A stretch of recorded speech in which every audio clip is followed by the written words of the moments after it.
Dando continuidade aí ao estudo, né, da seção de débito e crédito, vamos encarar agora a legislação, né? O artigo 299 do Código Civil, que é o primeiro que fala sobre a assunção de dívida. Como eu disse, né, a assunção de dívida não é o nome mais comum, né? Apesar de ser um nome bonito, né, eu particularmente acho um nome bonito, por remeter, né, à Assunção de Maria, né, que é um evento, né, religioso, né? Mas o artigo 299 fala o seguinte, vamos lá, tentar tornar ele mais claro. É facultado a terceiro assumir a obrigação do devedor com o consentimento expresso do credor, ficando exonerado o devedor primitivo. Ficando exonerado o devedor primitivo. São uma das partes mais importantes, quer dizer, tu passa a dívida e te exonera, fica livre, né, dessa dívida. Mas essa exoneração, que é, vamos dizer assim, o aspecto mais importante, talvez, dessa primeira leitura, né, do artigo, do caput do artigo, ela tem uma exceção, né, que está ali na sequência, né, como sempre no direito, né, salvo se aquele. E aí o aquele aqui está se referindo a quem? Né? Porque nós temos aqui o devedor primitivo, o credor, terceiro, mas salvo se aquele aqui é o terceiro, certo? Então, só para explicar, né? O texto não, né, fica claro, mas levaria um certo tempo. Vamos atalhar, né? Salvo se aquele, aí diz assim, aquele quem? O terceiro, certo? Ao tempo da assunção era insolvente e o credor o ignorava. Vamos também explicar, eu acho que eu já expliquei, mas não quer demais, né? Vamos explicar o que significa ser insolvente, né? Que é essa previsão aqui da assunção de dívida. É o seguinte, como vocês já devem saber, as empresas no Brasil podem falir, né? E a falência não atinge pessoas naturais aqui no Brasil, né? E nem atinge todas as empresas, certo? Mas a falência é um instituto jurídico previsto no Brasil que tem essa característica. Diferentemente dos Estados Unidos, onde a pessoa pode falir. Então, as pessoas podem ir à falência nos Estados Unidos também. E aí fica a explicação. E o que é ir à falência? Quando é que uma empresa vai à falência? A empresa vai à falência quando o seu conjunto de créditos, né, de bens, de patrimônio, mesmo que seja todo vendido, mesmo que tu pegue tudo que tu tem, tu não consegue pagar as tuas dívidas, certo? Teoricamente, quando isso acontece com uma empresa, ela faliu, certo? Quando o seu passivo é maior do que o seu ativo. Tá bem? Nos Estados Unidos, isso serve para empresas, mas também serve para pessoas. No Brasil, quando uma pessoa física, uma pessoa natural, tem mais dívidas do que aquilo que o seu patrimônio ou o dinheiro que ele tem possa pagar, ele não fale, ele é declarado insolvente. Então, a expressão insolvente é quase como se dissesse o falido, né? O devedor falido. Então, o que diz aqui, na verdade, né? Que, em princípio, quando tu passa uma dívida, né, para uma outra pessoa, tu te livra daquela dívida, certo? Tá aqui, está dizendo, ó, ficando exonerado o devedor primitivo, tu te livra, né? Isso é a regra. Mas, se aquele que pegou a tua dívida, que é o terceiro, que assumiu essa obrigação, certo? Ao tempo da transferência já era falido e o credor ignorava isso, o credor estava de, né, gaiato, né, entrou de gaiato na questão, aí é possível tu chamar o antigo devedor para responder pela dívida, tá certo? É isso aí. Né? Então, há um dispositivo aqui que, vamos dizer assim, exonera o antigo devedor, mas deixa uma exceçãozinha aqui.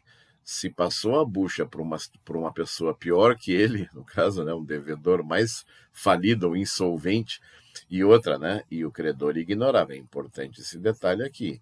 O credor estava de gaiato mesmo, caiu o último a saber, certo? Então pode até ser um golpezinho, uma manobra aqui, um golpezinho, se isso se confirmar, né? Essa questão de se ele sabia ou se ele ignorava, como sempre, é muito difícil a gente provar, né?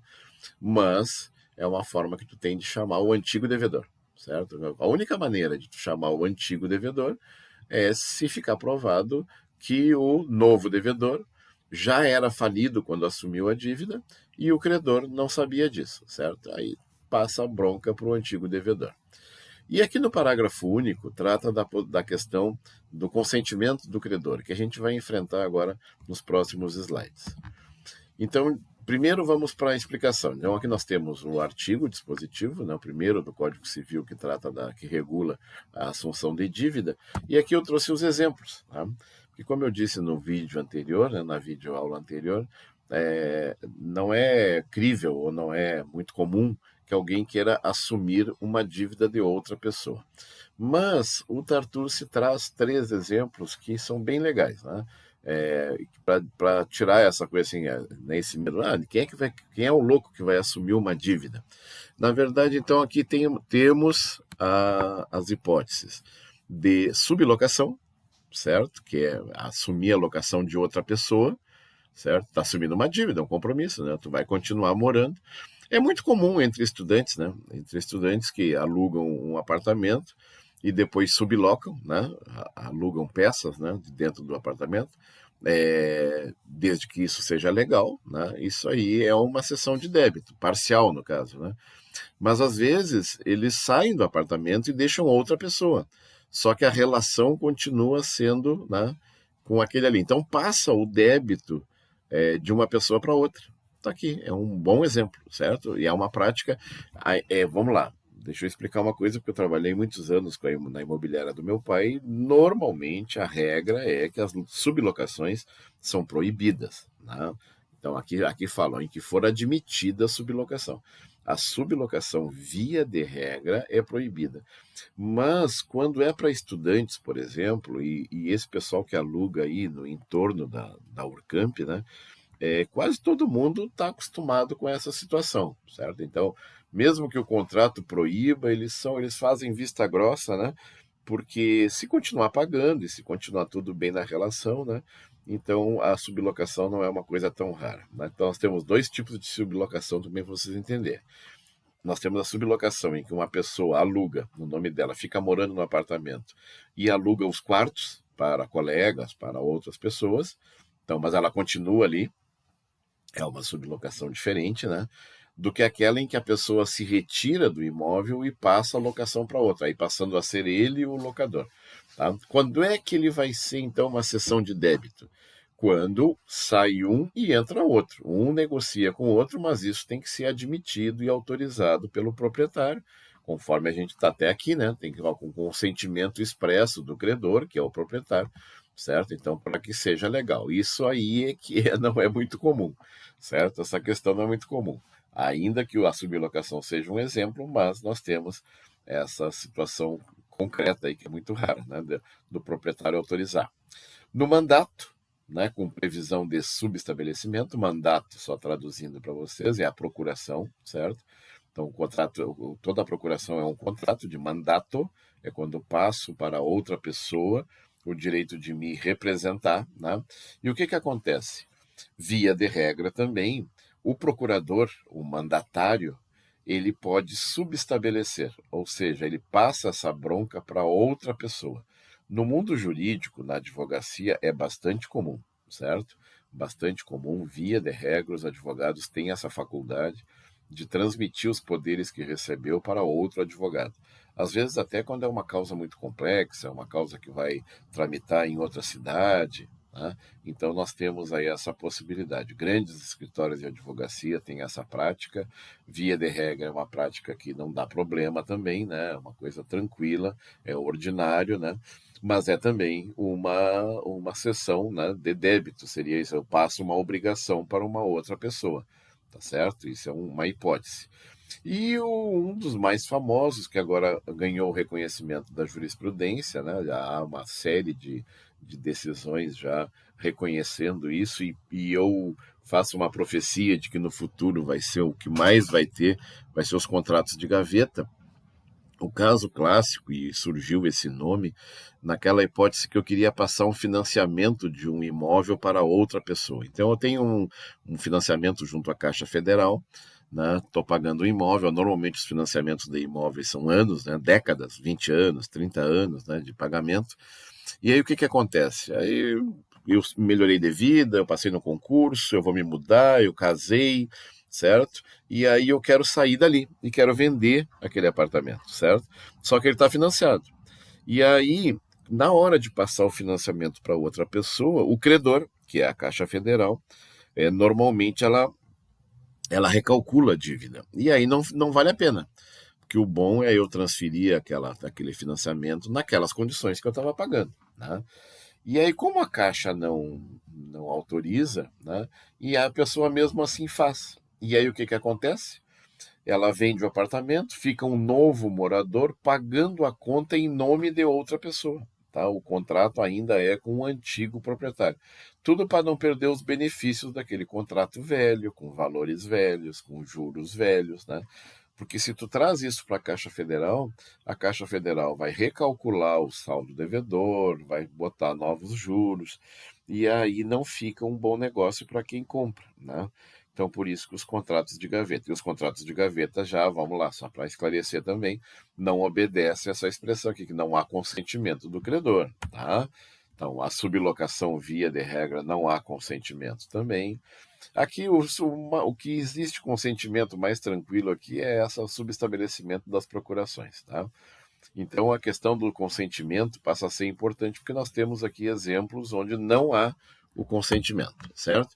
Está aqui destacado, então, nesse slide, que só é válida a assunção de dívida se houver o consentimento expresso do credor. É nesse sentido que o parágrafo único também comenta a mesma questão, né? Então, qualquer das partes pode assinar prazo ao credor para que consinta na assunção da dívida. Aqui, de novo, né? Consentimento do credor para que o credor consinta. Mas, se tu der um prazo para o credor assinar, ou seja, concordar com a assunção de dívida, e ele não se manifestar, o silêncio dele tem que ser interpretado como recusa. Ou seja, tem que haver o consentimento expresso do credor mesmo. Mesmo que tu dê um prazo, ainda assim, se ele silenciar, é porque ele recusou. Aqui não vale aquela máxima que em outros casos no direito vale, né? De quem cala consente, certo? Aqui não. Aqui quem cala recusa. É o que está bem claro aqui no artigo 299, certo? E agora nós temos uma outra questão, né? Tá, mas e aí? Havendo o consentimento do credor, né, que a gente acabou de ver, é da essência do contrato, tem que ter, e precisa do consentimento do devedor, aí cria uma situação na prática interessante, né? Como é que eu vou ter o consentimento do devedor, né? Porque parece que o devedor é que tem que transmitir isso. É aí que está o detalhe. De repente, a troca do devedor pode ser de interesse do credor. E aí o que acontece? Se for do interesse do credor, que troque o devedor, né, e aí eu não tenho muito exemplo ali, né, interesse do credor que troque o devedor, certo? Se não houver o consentimento, e normalmente não vai haver, né, a gente admite-se a assunção, né, então a assunção por expromissão. E quando há consentimento, é assunção por delegação, ou seja, na verdade, aquele que tem a dívida delega essa dívida para outra pessoa, é porque ela consentiu. E se ela não consentiu, ou seja, foi por interesse do credor que foi feita a troca do devedor, né, é muito estranha essa situação, muito incomum também, aí o nome se dá de assunção por expromissão, certo? Para finalizar essa matéria da assunção de dívida, eu trouxe aqui um esquema que está lá no livro do Tartucci, tá? É bem legalzinho aqui, se quiser dar uma pausa depois para entender, para fazer o esquema, para quem não tem o livro, né? Então aqui fala da transmissão das obrigações, né? Então nós temos a seção de crédito, né, que é a posição do credor e as classificações aqui que a gente viu, certo? E a seção de débito, que é a posição do devedor, está regulamentado aqui, certo? A classificação também que a gente acabou de ver. E aqui no fim, nós temos a seção de contrato, quando há a posição do credor mais a do devedor, ou seja, quando eu troco os dois. Então, já não é muito comum, como eu falei para vocês, a seção de débito.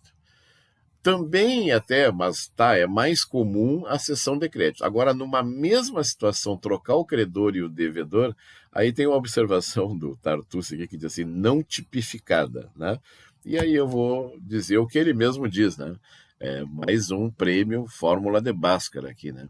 Essa situação de cessão de contrato, quando troca credor e devedor, além de não tipificado, ou seja, não tem previsão no código, ainda é praticamente impossível, certo? É muito raro de acontecer, certo? Ele mesmo admite isso, né? Que é muito por isso que o legislador não regula, mas a regra é muito simples. Então, ele diz, tá, professor, mas vamos que a fórmula de Bhaskara um dia, essa fórmula de Bhaskara um dia apareça na minha frente.